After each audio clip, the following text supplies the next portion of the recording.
Hello students, हमारा next topic है radial and angular wave function. क्या है? रेडियल एंड एंगुलर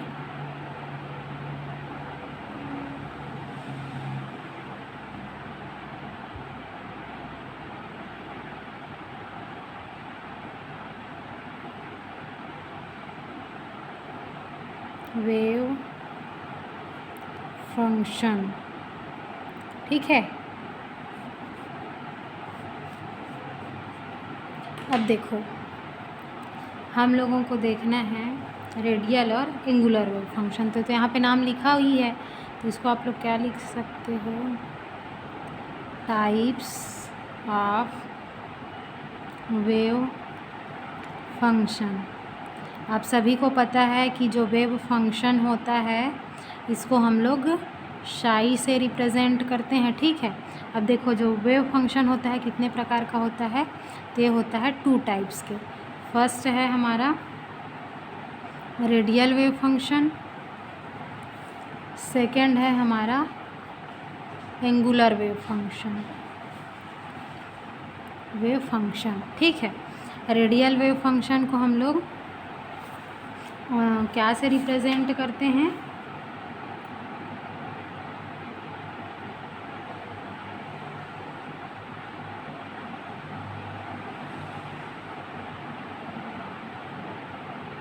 इसको बाद में देखते हैं, पहले ये देख लो। अब सबसे पहला देखते हैं हम लोग first radial wave function. Radial wave function क्या होता है ये देखना है। ठीक, तो देखो ये रेडियल वेव फंक्शन क्या होता है, तो नाम से ही स्पष्ट है कि क्या स्पष्ट है, जो रेडियस पे डिपेंड करेगा। रेडियस का मतलब समझते हो ना, त्रिज्या। रेडियस पे डिपेंड करेगी, इसी को हम लोग क्या बोलेंगे? मतलब ये जो होता है रेडियल वेव फंक्शन रेडियस पे डिपेंड करता है। कैसे? जैसे कि ये हमारा न्यूक्लियस है, ठीक, ये है हमारा ऑर्बिटल्स। अब देखो यहाँ से यहाँ तक, यहाँ से यहाँ तक जो उसकी डिस्टेंस होती है, इसको हम लोग इसकी क्या बोलते हैं? त्रिज्या, जिसको हम लोग आर से रिप्रेजेंट करते हैं। तो इसको हम लोग बोलते क्या हैं? रेडियस। मतलब जो रेडियल वेव फंक्शन होता है वो इसी रेडियस पे क्या करती है? डिपेंड करती है। ठीक है,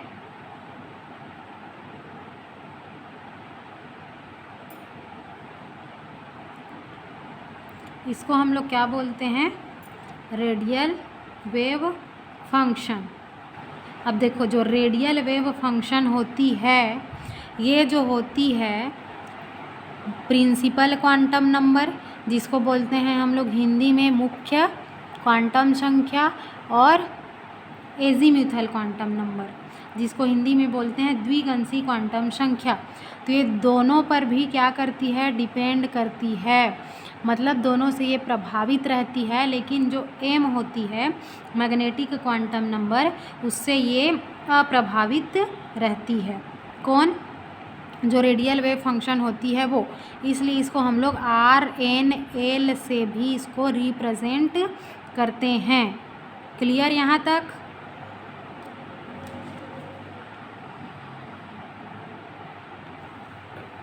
अब देखो,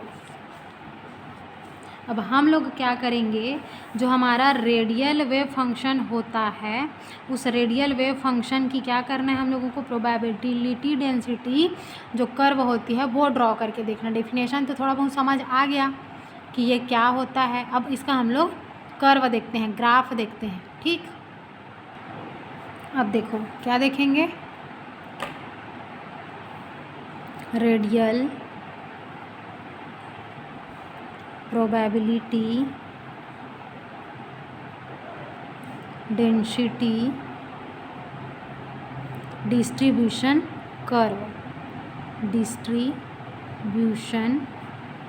कर्व।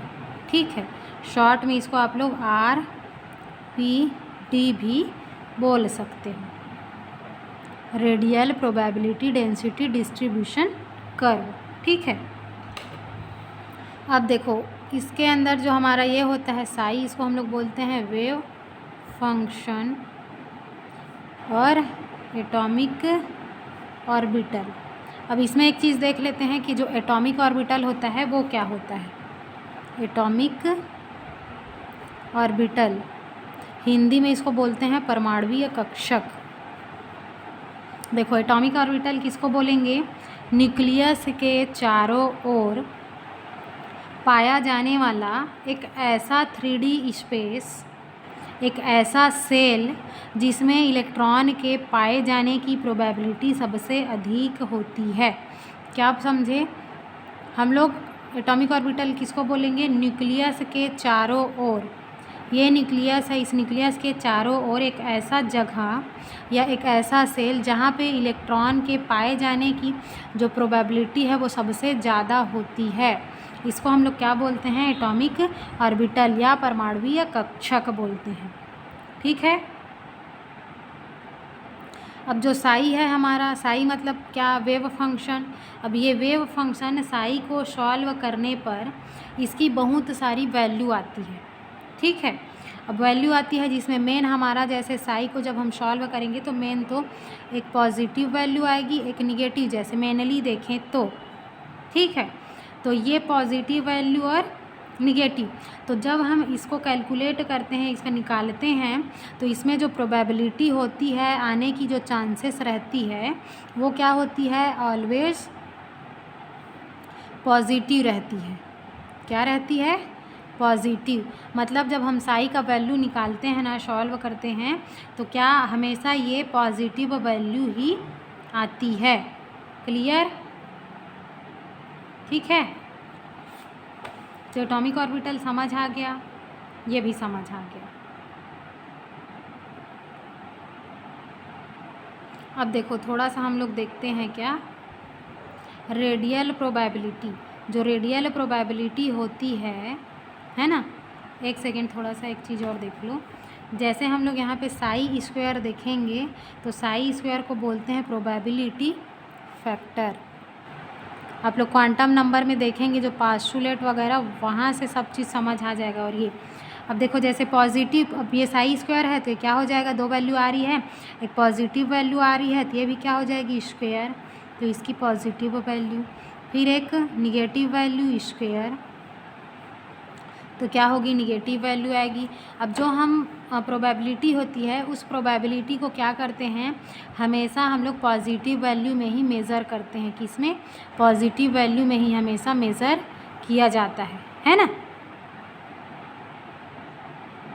अब जो साई स्क्वायर होता है, ये साई स्क्वायर क्या चीज़ को बताता है, जो ये न्यूक्लियस है, इस न्यूक्लियस के चारों ओर यूनिट क्या है, उस चीज़ को ये साई स्क्वायर बताता है। ठीक है, अब देखो, अब रेडियल जो प्रोबेबिलिटी होती है वो एक चीज़ और होती है। अब देखो जो रेडियल प्रोबेबिलिटी होती है, रेडियल प्रोबेबिलिटी, ये वॉल्यूम पे भी डिपेंड करती है, वॉल्यूम पे डिपेंड करती है। ठीक है, अब जैसे हमारे पास क्या है, ये कोई सेल है, ठीक, ये सेल है। अब यहाँ से हम लोग क्या देख रहे हैं, यहाँ से यहाँ तक की जो इसकी जो डिस्टेंस है, इसको हम लोग क्या बोल रहे हैं, आर बोल रहे हैं, मतलब रेडियस। ये है हमारा क्या, सेल है, मतलब क्या, कक्षक है। अब देखो यहाँ से, ये तो फर्स्ट सेल हो गया ना, अब यहाँ से जो सेकेंड सेल है, इस सेकेंड सेल को हम लोग क्या बोल रहे हैं, आर प्लस डी आर। क्या बोल रहे हैं, आर प्लस डी आर, इसको आर प्लस डी आर। अब यहाँ से देखो आप लोग, यहाँ से यहाँ तक इसको हम लोग क्या, ये है हमारा स्मॉल स्फीयर, मतलब छोटा स्फीयर है ये, और ये वाला जो यहाँ से यहाँ तक दिख रहा है इसको हम लोग लार्ज स्फीयर बोल रहे हैं। ठीक है, यह है लार्ज स्फीयर और यह है स्मॉल स्फीयर। अब यहाँ पे एक चीज़ बोला है कि जो रेडियल होता है वो वॉल्यूम पे डिपेंड करता है। तो आप लोग अब जो सेल है, ये सेल दिख रहा है, इस सेल का वॉल्यूम आप लोग कैसे निकालोगे? बोल तो दिया कि ये वॉल्यूम पर डिपेंड करता है। तब इसके लिए फार्मूला होती है, क्या फार्मूला होती है? Volume of cell is equal to होता है, क्या होता है? Volume of sphere with radius r plus dr, ठीक है। फिर होगा minus volume of sphere with radius r। मतलब क्या करना है? जो हमको लार्ज स्फीयर दिख रही है, तो ये लार्ज स्फीयर की वॉल्यूम क्या आ रही है, उस लार्ज स्फीयर की वॉल्यूम में स्मॉल स्फीयर की वॉल्यूम को हम लोग क्या कर देंगे? माइनस कर देंगे, तो हमको वॉल्यूम ऑफ सेल पता चल जाएगी। समझ आया? क्लियर है यहाँ तक? ये बोल रहा है कि रेडियल जो प्रोबेबिलिटी होती है वॉल्यूम पर डिपेंड कर रही है, तो कैसे कर रही है ये समझ आया ना? तो इसके लिए ये फार्मूला होती है, जब ऐसे ऐसे हम लोग निकालेंगे तो हमको वॉल्यूम ऑफ सेल मिल जाएगी, ठीक है। अब देखो, अब इसमें हम लोग जो रेडियल प्रोबेबिलिटी होती है उसके लिए हम लोग थोड़ा सा एग्जाम्पल देखते हैं। देखो कि इसके लिए प्रोबेबिलिटी डेंसिटी निकालेंगे हम लोग, प्रोबेबिलिटी डेंसिटी किसके लिए? For 1s orbital. 1s orbital का मतलब क्या? Hydrogen atom,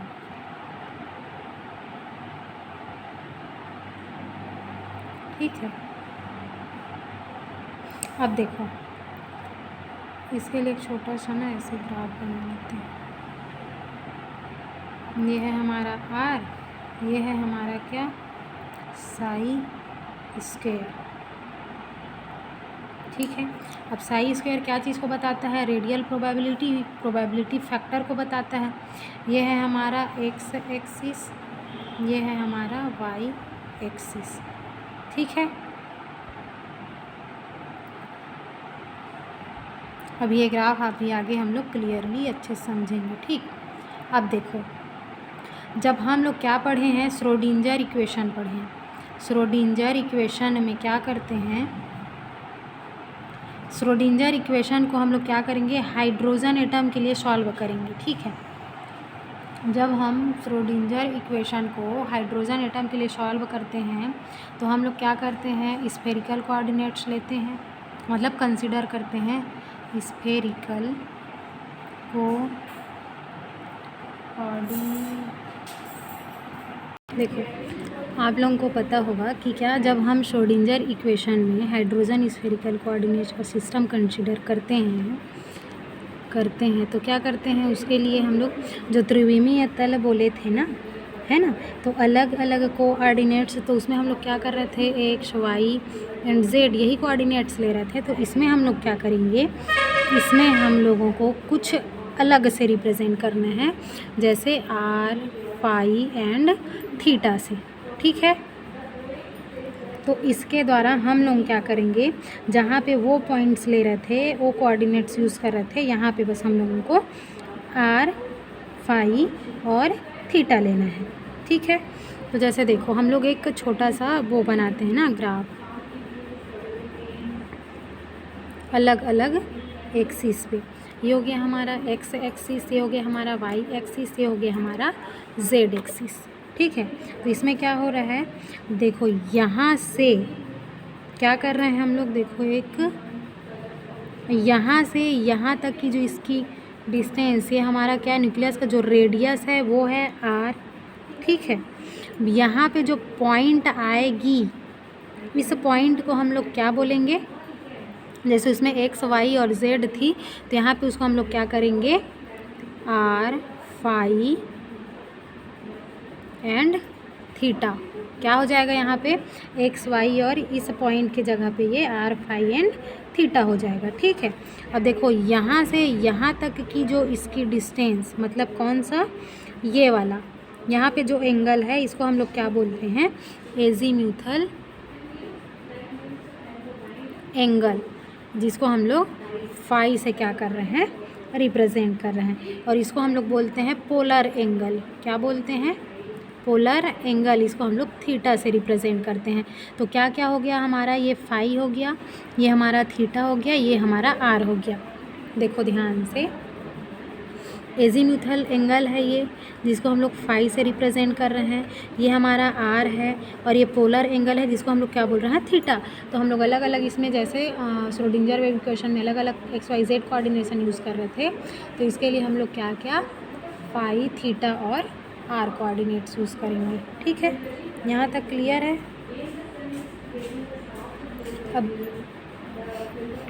thank you. देखो अब जो वेव फंक्शन है ना, वेव फंक्शन साई, ये साई क्या करता है, आर फाई और थीटा, इस पे क्या करेगा, ये डिपेंड होता है, डिपेंड। ठीक है, क्लियर है यहाँ तक। अब ध्यान से सुनिएगा आप लोग, एस ऑर्बिटल का वेव फंक्शन आर के साथ चेंज होता है, जो थीटा एंड फाई के साथ चेंज नहीं होता है, इसलिए वो स्फेरिकल शेप का होता है। देखे हो ना आप लोग, एस ऑर्बिटल जो होता है, एस ऑर्बिटल ऐसे होता है ना, स्फेरिकल मतलब गोलाकार होता है।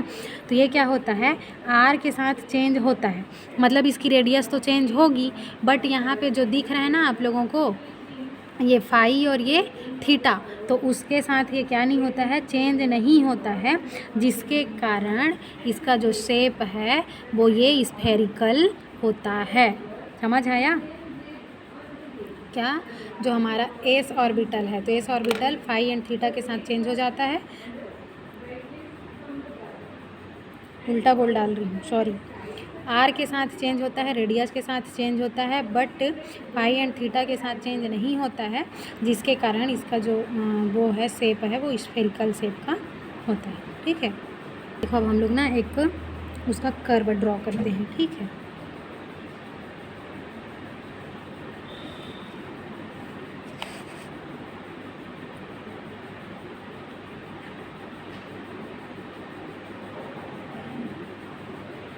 जो शुरुआत में हम लोग कर्व बनाए हुए हैं हाइड्रोजन का, उसी को आप लोगों को देखना है। ठीक, देखो यहाँ पे ये आर है, ठीक है, ये वाला यहाँ से यहाँ जो आपको दिख रही है, इसको हम लोग क्या बोलेंगे, प्रोबेबिलिटी डेंसिटी साई स्क्वायर, इसको हम लोग R1 बोल रहे हैं। ठीक है, और देखो नीचे यहाँ से यहाँ तक ना, ये वाली है, ये क्या हो जाएगी, प्रोबेबिलिटी डेंसिटी साई स्क्वायर, इसको हम लोग R2 लेते हैं। क्लियर यहाँ तक। अब देखो ये तो रहेगी ही आर स्क्वायर साई स्क्वायर, सारी प्रोबेबिलिटी डेंसिटी जो है ये है हमारी मतलब न्यूक्लियस है ये। ठीक, अब देखो न्यूक्लियस से हमको कितना इसका रेडियस देखना है, जो शुरुआती स्ट्रक्चर देखे हुए हैं उस चीज़ को आप लोगों को देखना है। तो इसमें आप लोग ध्यान से देखेंगे, देखो यहाँ से यहाँ के बीच हम लोग कर्व बनाते हैं, ग्राफ बनाते हैं, तो क्या मिलेगा हमको, फिर इसके लिए बनाएंगे तो हमको क्या मिलेगा। ठीक, तो अब देखो ये हमारा न्यूक्लियस है,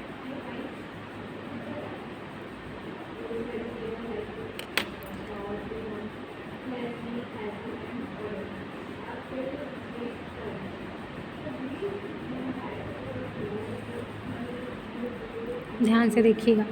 इसमें क्या होता है, न्यूक्लियस में प्रोबेबिलिटी डेंसिटी सबसे ज़्यादा है, मतलब जो हमारा न्यूक्लियस है ये न्यूक्लियस, इस न्यूक्लियस में जो हमारी प्रोबेबिलिटी डेंसिटी होगी वो क्या होगी, सबसे ज़्यादा होगी। ठीक, अब ज़्यादा क्यों होगी अभी बताते हैं। जैसे n से दूर जाएंगे, n का मतलब क्या, शुरुआती में हम लोग देखे हैं ना, n मतलब जो मुख्य क्वांटम संख्या होती है, प्रिंसिपल क्वांटम नंबर जिसको बोलते हैं, तो उससे धीरे धीरे जब हम दूर जाते जाएंगे, दूर जाएंगे, तो क्या होगा, ये क्या होगा, डेंसिटी कम होते जाएगी। अगर ये न्यूक्लियस है एकदम पास में है तो इसकी डेंसिटी अधिक रहेगी, लेकिन जैसे जैसे हम लोग ऐसे आगे बढ़ते जाएंगे तो इसकी डेंसिटी क्या होती जाएगी, धीरे धीरे कम होती जाएगी, घटते जाएगी ना। तो यहाँ पे देखो ये वाला जो है, ये वाला, इसको आप लोग थोड़ा सा ऐसे बना लीजिएगा ना, यहाँ पे ऐसे करके ये वाला जो स्ट्रक्चर दिख रहा है इसको थोड़ा इधर खिसका लीजिएगा, ठीक। तो देखो जो फर्स्ट R1 दिख रही है तो यहाँ पास न्यूक्लियस के पास ही है, ये वाली जो प्रोबेबिलिटी डेंसिटी है एकदम पास में है, लेकिन दूसरा वाला देखो इससे थोड़ा दूर हो गया है। जैसे जैसे हम लोग आगे बढ़ रहे हैं तो आगे बढ़ने से हमारी क्या हो रही है, प्रोबेबिलिटी डेंसिटी भी तो डिक्रीज़ होते जा रही है ना, मतलब कम होते जा रही है, ठीक है। तो ये जो पास वाला है इसको हम लोग क्या रिप्रेजेंट कर रहे हैं, P1 is equal to psi square R1 dV। ये वाला क्या है, यहाँ पे इसकी प्रोबेबिलिटी डेंसिटी ज़्यादा है, इसको हम लोग dV से रिप्रेजेंट करेंगे, इसको भी dV से रिप्रेजेंट करेंगे। इसको मानेंगे P2 is equal to psi square R2 dV, ठीक है। तो ये वाला जो होगा वो लार्ज होगा, यहाँ पे प्रोबेबिलिटी डेंसिटी ज़्यादा होगी, यहाँ पे कम होगी। क्यों, क्योंकि देखो यहाँ पे एकदम न्यूक्लियस के करीब में है, ठीक है, यहाँ पे एकदम न्यूक्लियस के करीब में है, लेकिन जैसे जैसे आगे बढ़ते जा रहे हैं इसकी डेंसिटी क्या होते जा रही है, धीरे धीरे कम होते जा रही है, ठीक है, घटते जा रही है।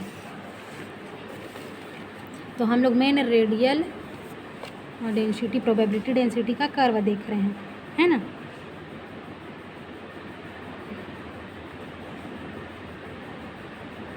तो ये समझ आया आप लोगों को, बस समझना है न्यूक्लियस की जो प्रोबेबिलिटी डेंसिटी होती है ज़्यादा होती है, धीरे धीरे हम लोग आगे बढ़ते जाते हैं तो उसकी डेंसिटी क्या होते जाती है, कम होते जाती है। तो इसी को यहाँ पे ग्राफ के माध्यम से समझाया गया है, ठीक है। अब एक चीज़ आप लोगों को और बता दें, देखो जैसे हम लोग क्या देखते हैं, अगर हम एक ही स्फेरिकल सेल को कंसिडर करते हैं, एक ही स्फेरिकल सेल मतलब एक ही गोलाकार जो सेल होता है उसको यदि कंसिडर करते हैं तो उसमें क्या होता है, देखना,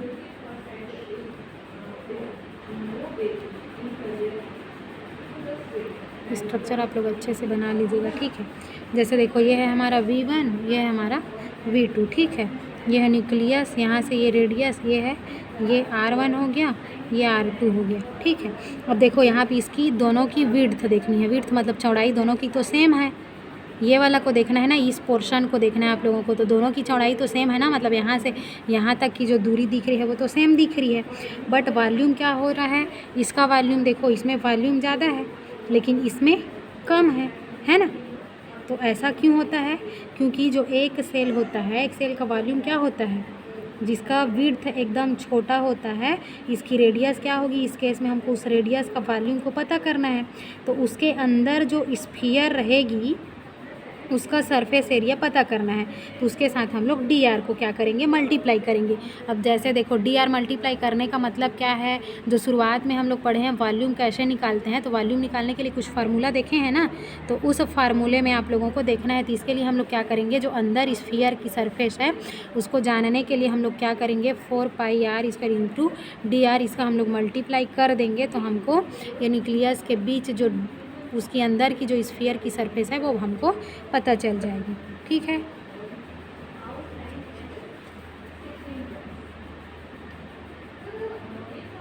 तो आप लोगों को क्या समझना है, देखो रेडियस बढ़ने पर साई स्क्वायर की वैल्यू कम होती है। साई स्क्वायर क्या क्या है, प्रोबेबिलिटी डेंसिटी है, यानी इलेक्ट्रॉन पाए जाने की प्रोबेबिलिटी क्या होगी, कम होती है न्यूक्लियस से दूर जाने पर।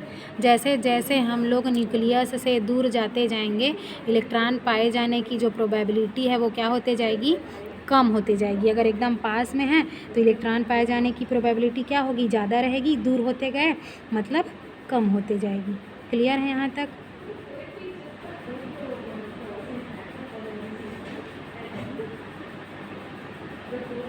अब देखो न्यूक्लियस के टर्म में देखेंगे तो ध्यान से सुनिएगा, न्यूक्लियस के टर्म में देखेंगे तो क्या होगा, न्यूक्लियस के पास कोई इलेक्ट्रॉन नहीं पाया जा रहा है, ठीक। फिर साई स्क्वायर के टर्म में देखें तो साई स्क्वायर के टर्म में देखेंगे तो क्या होगा, आर न्यूक्लियस के जितना ज़्यादा करीब रहेगा, मतलब ये क्या है, हमारा न्यूक्लियस है, ठीक है, ये आर है, तो आर न्यूक्लियस के जितना ज़्यादा करीब रहेगा उतना इलेक्ट्रॉन पाए जाने की प्रोबेबिलिटी क्या होगी, ज़्यादा होगी। दूसरा, आर जब न्यूक्लियस से जितना ज़्यादा दूर, अब जैसे जैसे ये सेल बढ़ते जाएगा, बढ़ते आर भी तो बढ़ते जाएगी ना, तो जितना ज़्यादा आर उससे दूरी बढ़ाते जाएगी उतना ही इलेक्ट्रॉन पाए जाने की प्रोबेबिलिटी क्या होते जाएगी, कम होते जाएगी। तो लास्ट कंक्लूज़न इसकी क्या है, जब हम रेडियस बढ़ाते हैं, ठीक है, रेडियस बढ़ता है तो क्या होता है, वॉल्यूम बढ़ता है ना। फिर रेडियस बढ़ने पर साई स्क्वायर की वैल्यू क्या होती जाती है, कम। मतलब क्या, देखो आप लोग, वॉल्यूम बढ़ेगा, वॉल्यूम इंक्रीज़ होगा, इलेक्ट्रॉन पाए जाने की प्रोबेबिलिटी क्या होते जाएगी, कम बढ़ेगी या मैक्सिमम।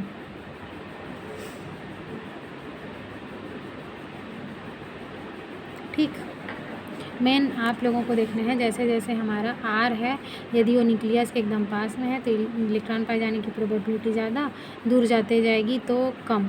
मतलब क्या, यहाँ पे रेडियस छोटा है तो इलेक्ट्रॉन पाए जाने की प्रोबेबिलिटी क्या है, ज़्यादा है। बड़ा हो गया, जैसे जैसे उसका वॉल्यूम क्या होते जा रहे हैं, बढ़ते जा रहा है, तो वैसे वैसे इलेक्ट्रॉन पाए जाने की प्रोबेबिलिटी क्या होते जा रही है, कम होते जा रही है। तो हमको मेन, अगर इलेक्ट्रॉन ज़्यादा मात्रा में पाया जाना है तो उस केस में क्या करना पड़ेगा, जो हमारा क्या है, रेडियस है, वो कम रहे। तो रेडियस कम रहेगी तो हमारी इलेक्ट्रॉन पाए जाने की प्रोबेबिलिटी भी क्या रहेगी, ज़्यादा रहेगी। ठीक, क्लियर यहाँ तक। अब देखो, अब नेक्स्ट है हमारा एंगुलर क्वांटम नंबर। अब देखो हमारा नेक्स्ट है, अगला दूसरा है ना, एंगुलर वेव फंक्शन या फिर इसी को बोलते हैं एंगुलर नोड। देखो एंगुलर नोड क्या होता है, ध्यान से देखेंगे सभी। स्ट्रक्चर आप लोग अच्छे से बना लीजिएगा।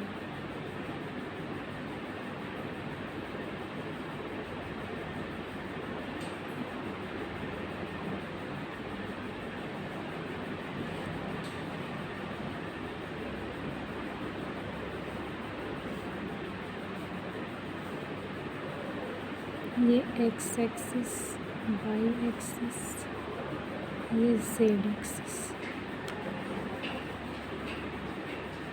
X axis, y axis, z axis. ठीक है, 3s ऑर्बिटल,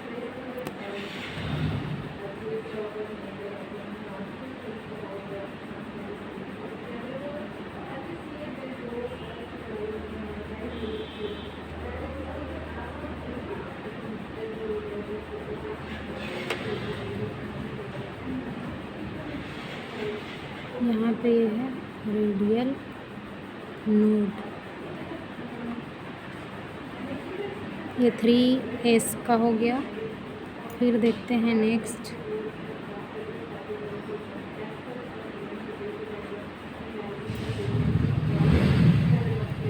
ये x axis, y axis, z axis.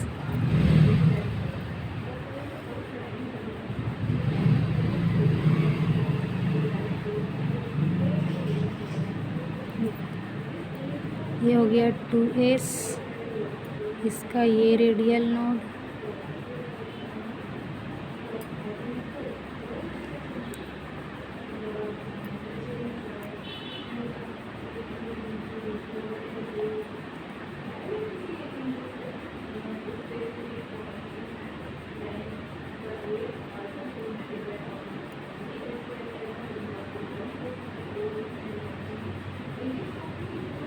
X axis, y axis, z axis. ये हो गया 1s ऑर्बिटल, नो नोड। इसमें आप लोगों को कहीं भी नोड वगैरह नहीं दिख रहा। देखो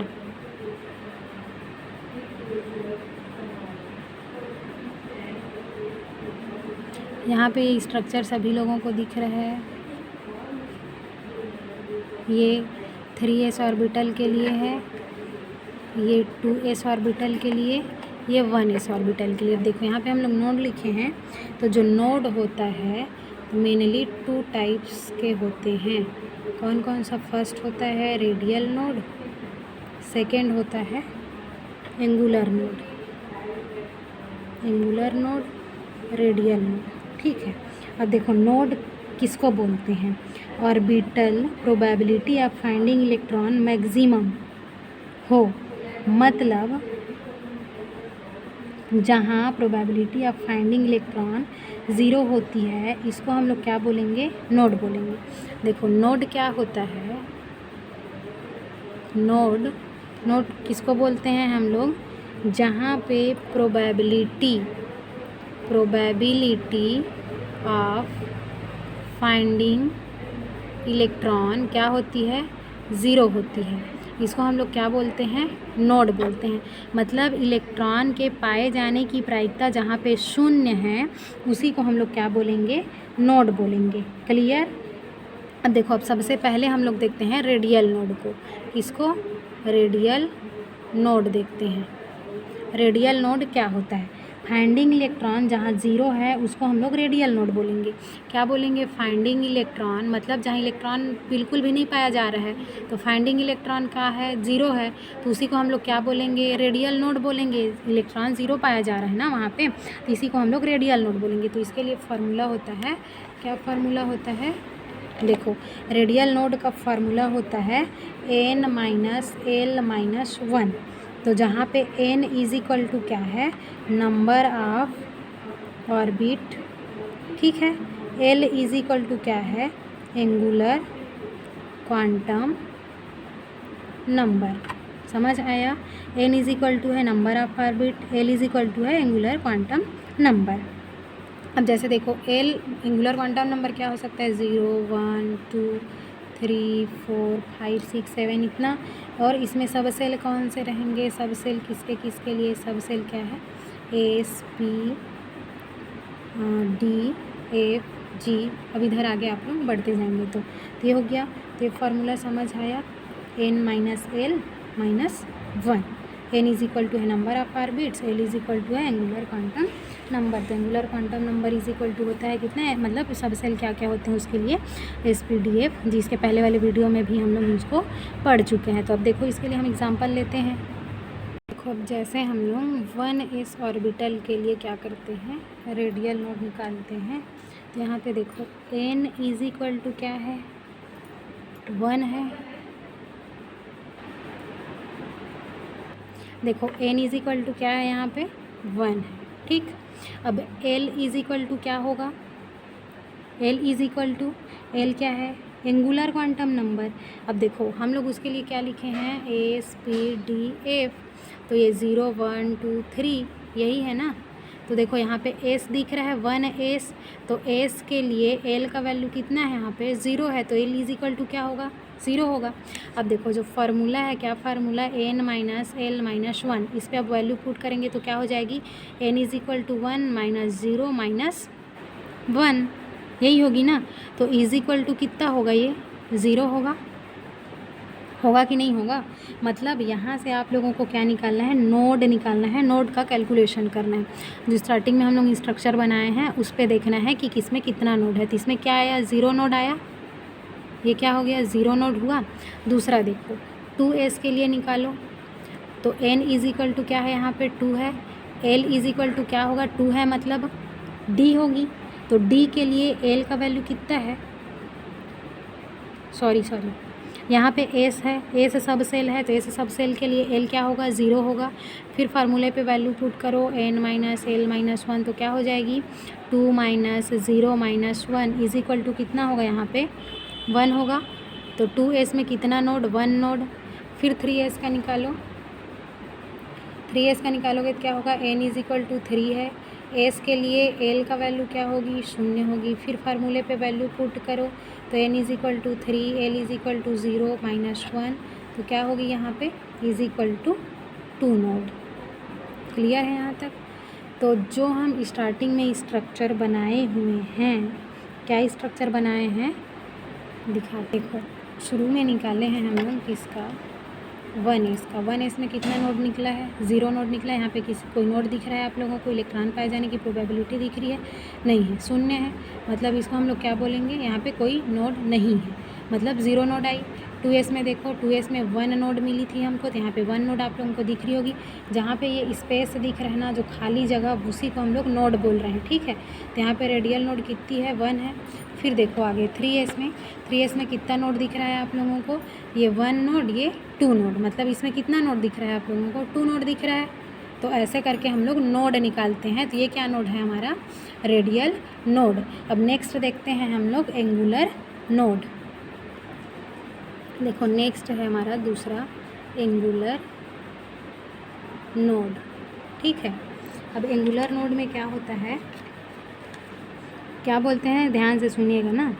एक प्लेन, इसको हम लोग प्लेनर नोड भी कहते हैं, प्लेनर नोड, ठीक है।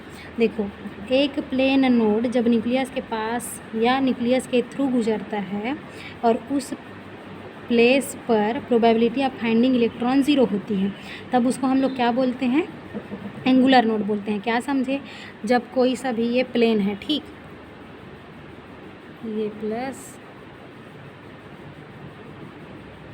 ये है हमारा कोई एक प्लेन है, ठीक है, ये कोई प्लेन है। अब इस प्लेन से क्या करेगी, कोई इसी के थ्रू जब न्यूक्लियस के पास के से, है ना, मतलब एक प्लेन जब न्यूक्लियस के पास से, ये प्लेन है, न्यूक्लियस के पास से या इसके थ्रू गुजरता है और इस प्लेस पर प्रोबेबिलिटी ऑफ फाइंडिंग इलेक्ट्रॉन, यहाँ पे देखो प्रोबेबिलिटी ऑफ फाइंडिंग इलेक्ट्रॉन क्या है, 0 है, ठीक है। तो प्रोबेबिलिटी ऑफ फाइंडिंग इलेक्ट्रॉन यहाँ पे 0 होती है, तो इसी को हम लोग बोलते हैं क्या, एंगुलर नोड बोलते हैं। क्लियर यहाँ तक। और आप लोगों को सीधा शब्दों में बताया जाए तो क्या होगा, देखो ये क्या होगा, 0 रेडियल नोड, यहाँ पे कुछ नोड दिख रहा है, तो ये क्या होगा, 0 रेडियल नोड होगा, ठीक। यहाँ पे कोई स्पेस नहीं दिख रहा है। अब देखो यहाँ पे आप लोगों को क्या दिख रहा है, 1 एंगुलर नोड, ये क्या है हमारा 2p है, यहाँ पे 1 एंगुलर नोड। 1 एंगुलर नोड कैसे होगा, देखो कैसे आया 1 एंगुलर नोड, ये देखना है ना आप लोगों को। तो जितनी एल की वैल्यू होगी, क्लियर, जितनी मतलब किसी भी ऑर्बिटल में एल की वैल्यू जितनी होगी उतने ही नंबर ऑफ एंगुलर नोड होते हैं। एंगुलर नोड किसको बोल रहे हैं, जैसे कि हम लोग एल इज इक्वल टू क्या निकाले हैं, एल 0 1 2 3 4 5 6 कितना होता है, सब सेल क्या होते हैं, S P D F G H होते हैं। तो देखो जो एल का वैल्यू रहेगा, अगर 0 है एल का वैल्यू तो एंगुलर नोड भी 0 होगी, यदि 1 है एल की वैल्यू तो एंगुलर नोड 1 होगी, 2 है एल की वैल्यू तो 2 एंगुलर नोड होगी। ऐसे हम लोग निकालते हैं। तो जैसे हम लोग 2p का यहाँ पे एग्जांपल लिए हैं, ठीक है। तो 2p है, तो p सब सेल के लिए एल की वैल्यू कितनी हो रही है, यहाँ पे 1 आ रही है, तो 1 आ रही है, मतलब यहाँ पे एंगुलर नोड भी क्या हो जाएगी, 1 हो जाएगी। तो एकदम ईजी है, सिंपल है, जितना एल का वैल्यू उतना एंगुलर नोड, ठीक। अब यहाँ पे तो ये हो गया। अब मान लीजिए 2p में आप लोगों को बोला जाए 2p में क्या, रेडियल नोड निकालने, 2p में रेडियल नोड निकालने बोला जाए तो कैसे निकालोगे, n माइनस एल माइनस 1 है, तो n का वैल्यू यहाँ पे 2 है, l के लिए p का वैल्यू क्या होगा, 1 होगा, -1, तो यहाँ पे कितना आंसर आएगा, 2 में 2 जाएगा, 0 होगा।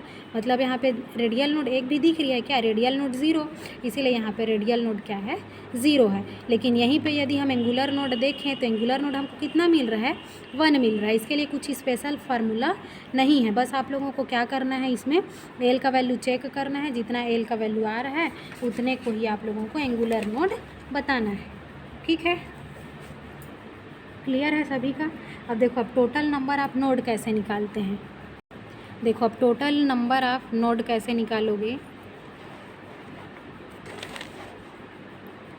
टोटल नंबर ऑफ नोड, इसके लिए फार्मूला होता है n-1, क्या होता है, n-1, ठीक है। और हमारा रेडियल नोड निकालने के लिए फार्मूला क्या है, जैसे n-l-1 है, ठीक है, प्लस एंगुलर नोड क्या है, l है, तो ये क्या हो गया हमारा रेडियल नोड, ये क्या हो गया हमारा एंगुलर नोड, ठीक। अब देखो ये माइनस ये प्लस दोनों कैंसल आउट हो गए, बचा क्या हमारे पास, n-1 बचा। तो टोटल नोड कैसे निकालोगे, n-1 से, ठीक है।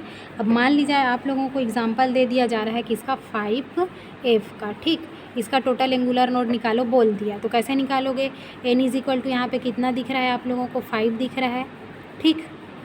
एफ एल के लिए कितना होगा? एल इज इक्वल टू क्या होगा यहाँ पे?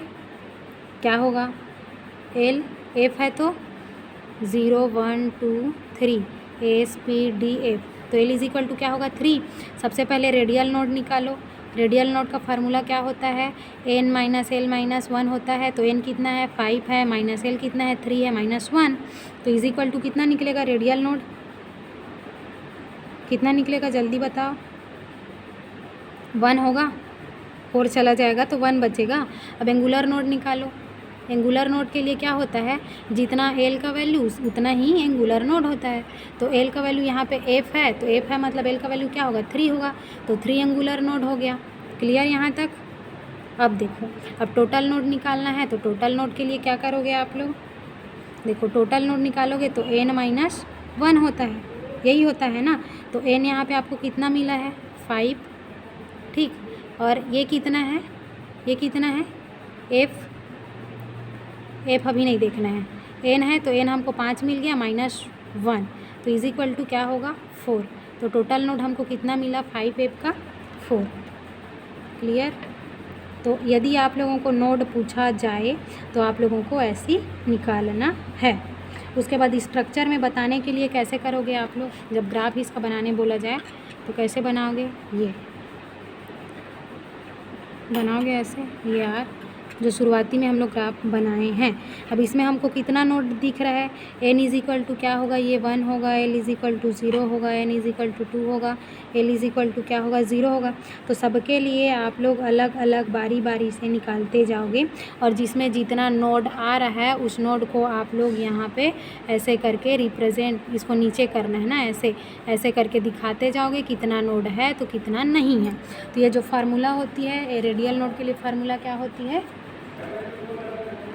फिर एंगुलर नोड जितना एल का नंबर होगा उतना ही वो रहेगा।